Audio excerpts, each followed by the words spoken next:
Okay, I'm going to predict the fourth wave of feminism that I believe is beginning to happen right now. And the fourth wave of feminism is going to be unco-opting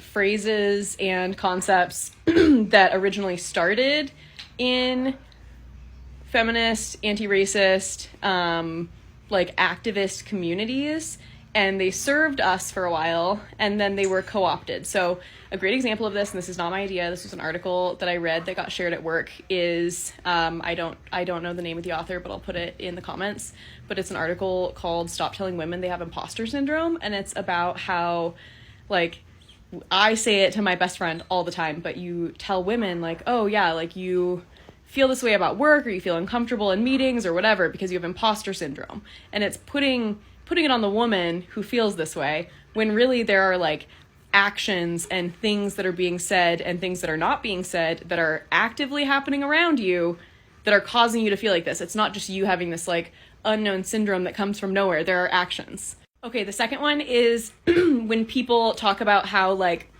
there's this, like, silent killer of domestic violence, or, like, it's this, like, hidden secret thing. It's not hidden or secret. Everyone fucking knows about it, because I want to say it's like 1 in 4 women experiences intimate partner violence.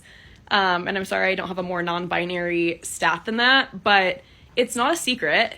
And, like, the Maid Netflix show that just came out is all about emotional abuse and how it's, like, hidden. It's not hidden. The people around her see those things. They just don't do anything about it because nobody is ready to have conversations about how we enable men to feel confident to be abusers and to overstep boundaries, even though they know better.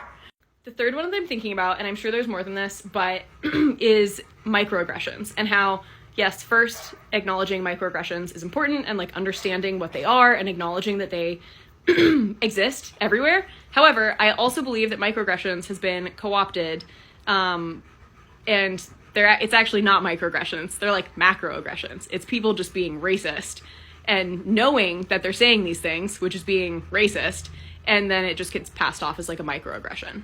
So in sum, I think that these things have been co-opted. They first served the right communities. They've been co-opted by these communities by talking about, and imposter syndrome has been co-opted and has been twisted against us and is now just doing the same thing it did in the first place.